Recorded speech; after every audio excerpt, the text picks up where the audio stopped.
All right, we're back. We're back. We're back. Syracuse goes down to Stanford, right?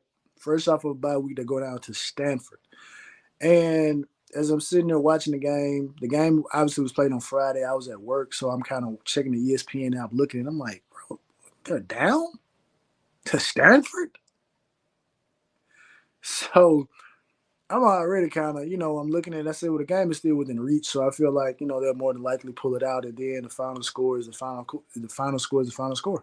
And I'm like, man, I can't wait to get home to watch it and see exactly what happened.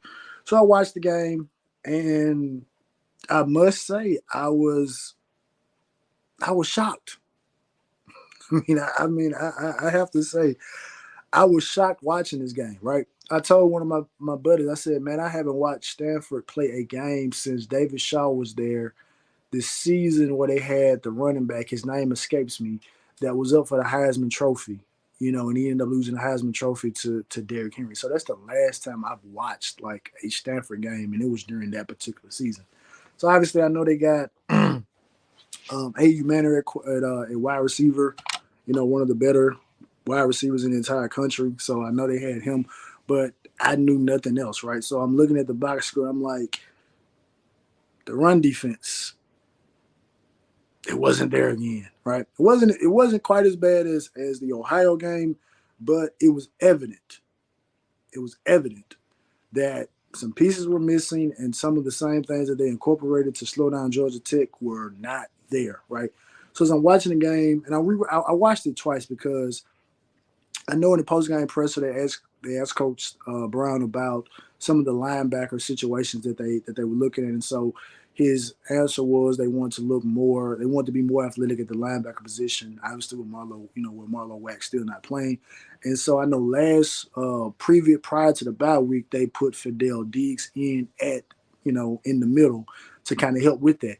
And this game they pretty much put him back in his traditional spot. They dropped Barrow down, and nah, it did it didn't it didn't work. It didn't work.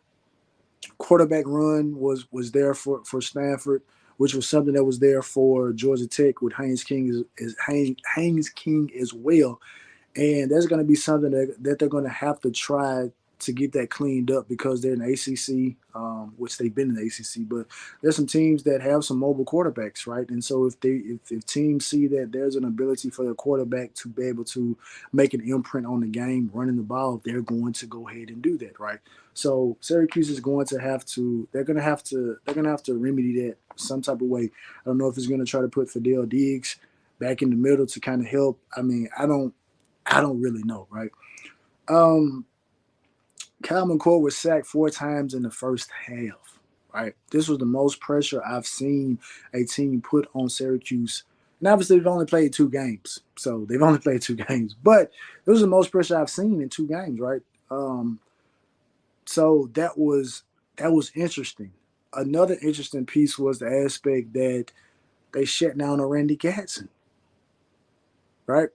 They forced Cal McCord into. Well, I'm not gonna say they forced Cal McCord into 2 interceptions. I'm not gonna say they forced him into 2 interceptions because the first interception to me looked like some miscommunication, and then the second interception was just Cal McCord. LaQuint Allen is right there in the flat. Why would you make that throw? Throw it to LaQuint Allen. He has a guy in front of him that could potentially be a blocker, and we're talking about potentially a big gain. I do not know why he opted to throw the ball to that guy. He was very well covered. You know what I mean? But obviously, he had the big quarterback. Had the big run. What he did, as they call it, I guess it's now deemed the Josh Allen leap or whatever the situation is. So he had that.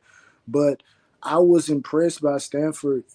Pretty much shutting down 2 of the larger components of the offense. Now Pena got his because I think it's going to be hard to stop him, right? So Stanford picked their poison. They said, "Look, we're gonna focus in on Allen and we're gonna focus in on Gasson because we feel like we'll let Pena get his, but we do not feel like Pena is gonna be what hurts us, right?" And to their credit, Pena had 10 catches over 100 yards, but he didn't score a touchdown. So he got his, but he didn't make a impact in terms of the scoreboard. But he did make an impact, helping, usher them down the field. Um, I'm just trying to look at some of the notes I wrote down. It was good to see Gil, Mitch, and Hatcher step up. With Gadsden and LaQuint Allen pretty much kind of being taken out of the games. Meeks had a big game. Hatcher played well. Gil played well. And I've said this, man. I feel like that Syracuse has weapons, right? And yesterday's game proved that, right? We know they have Gadsden. We know they have LaQuint Allen. You know, the world is seeing that they got, Trebor Pena. But they also got Gil, Meeks and Hatcher as well. So it's gonna be interesting to see how you know the rest of that goes. And again, I feel like even though Stanford won the game, I still feel like that Syracuse was still the better team. I still feel like they were the better team, but they stopped the run. They took a large component away from Syracuse this game. And in the post game presser, one of the reporters asked was Nixon missing? How did that impact the run game? And Coach Brown, simply read off like it was X amount of, it was 173 rushing yards to, I believe they had maybe 24 or something like that, 30 or something like that. It's like, so, Nixon being out did not affect the run game. It was just much tougher. And in the third quarter, the rushing totals were 144 for Stanford and -7 for Syracuse. So they did a fantastic job in stopping the run, right? And like I said, that's a large component, for what Syracuse is trying to do. Now,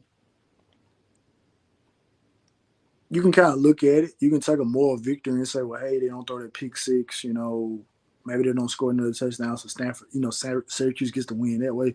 But again, I'm not the person to do the fan police type of thing, right? So, but I'm not the fan police, but the moral victory type of thing, right? But Syracuse has to play better, man. Um, like I said, man, those two interceptions, especially the second interception. Like I said, like I have no idea why Kyle McCord made that pass. I don't know because it's not a pass that we watched Kyle McCord make the first two games of the season. He's looked sensational. He looked human yesterday, right? But LaQuint Allen was effective in the, receiving the ball, 4 catches for 43 yards, so that's roughly over 10 yards a catch, on some screens and things like that. So he wasn't completely, um, shut out, but we know LaQuint Allen can do it both, right? We know he can do both, right? And probably should have had 5 catches. Not probably should have had 5 catches. Like I said, if you include that the situation. In the fourth quarter, I saw them move Diggs back to linebacker, but I feel like by that time, it's probably a little too late. That probably should have been a move that they made, going back to maybe the second quarter. Um, but again, the game, it never looked out of hand to me, right? Even with Stanford, having the pick six, even with Syracuse coming out back at, coming out after the half, getting the ball back and not going down the field and scoring. I still feel like that they had every opportunity to be in the game, and obviously they took the lead they took the lead, right? But kudos to Stanford for going back down the field. Now, I know a lot is being made about the last that fourth down play where Syracuse had one-on-one coverage with AU man on the outside. And when you look back at that play, man, it's just great. It was great coverage. It was just a better throw and a better catch.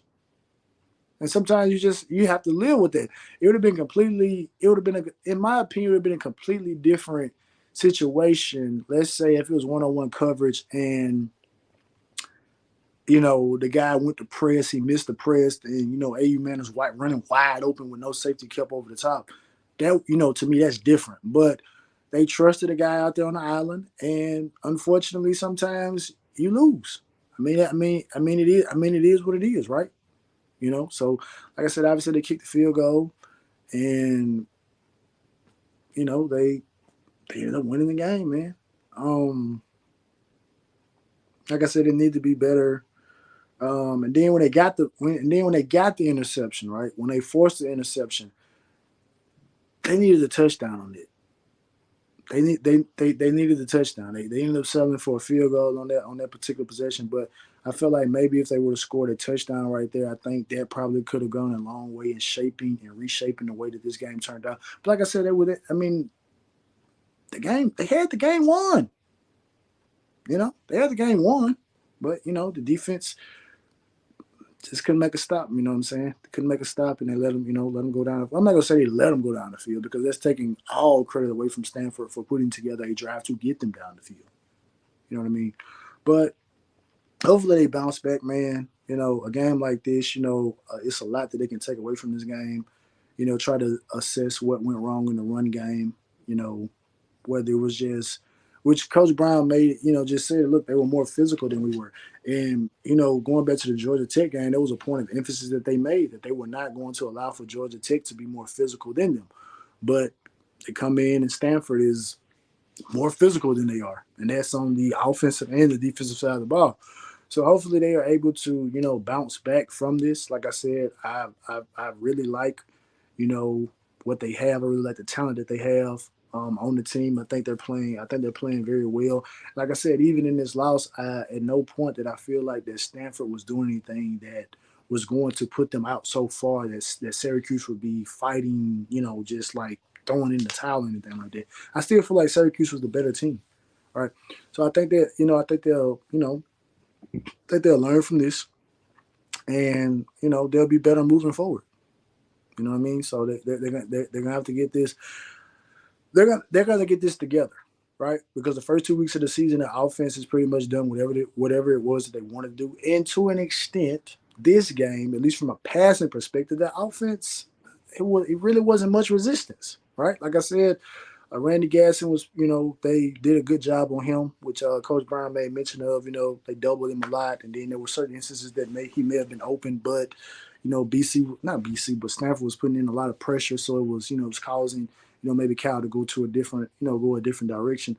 But like I said, they had guys that stepped up, and and like I said, you can't place the blame on just one aspect of it, right? Because like I said, even with the two interceptions, they were still there to win it, even with the 144 to -7 rushing yard differential, they were still there in it. You know what I mean? So, but moving forward is going to be interesting, right? It's going to be interesting. But like I said, I still like this team.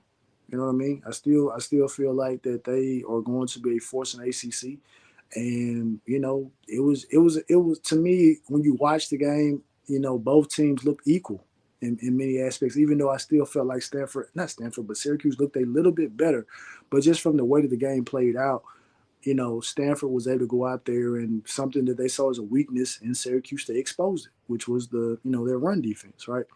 So they got to get that. They're going to get that straightened out because if they don't, they're going to be some teams that they play in the future that are able to run the ball and they're going to be able to take advantage of that. So whatever they did for Georgia Tech week, they're going to do that moving forward. But again, like I say, you kind of have to assess the situation, right?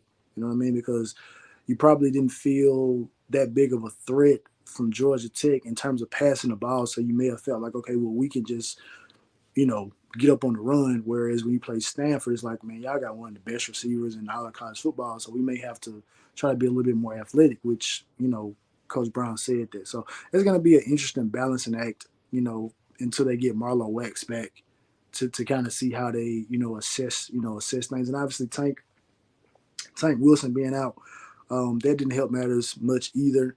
So we'll see how things go. And I know Coach Brown talked about how some guys got nicked up in practice, leading up into this particular game. So hopefully those guys are back, next week, and we'll get back to watching and enjoying Syracuse football. I enjoyed the game, but it's always much harder to assess a game after a loss than it is to assess a game after a win. But sometimes you need the loss to kind of see some of the inconsistencies and some of the things, some of the weaknesses that you didn't see.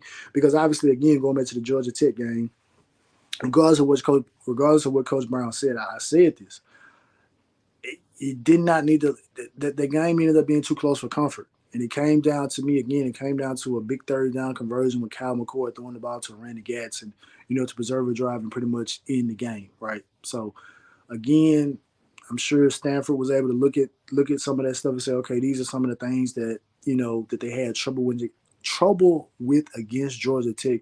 So we're gonna go out there and we're gonna take advantage of it. And pretty much, Coach Brown said as much. We felt like there was instances, hey, look, we got out coached, right? And you never want to, as a competitor, you never want. I mean, you want to tip your hat to your opponent and say, hey, look, you got me, but you don't want to be in too many situations where you feel like that your opponent has the ups on you. They have the jump on you because they are going to play some better teams than Stanford, and just can't have those type of situations, right?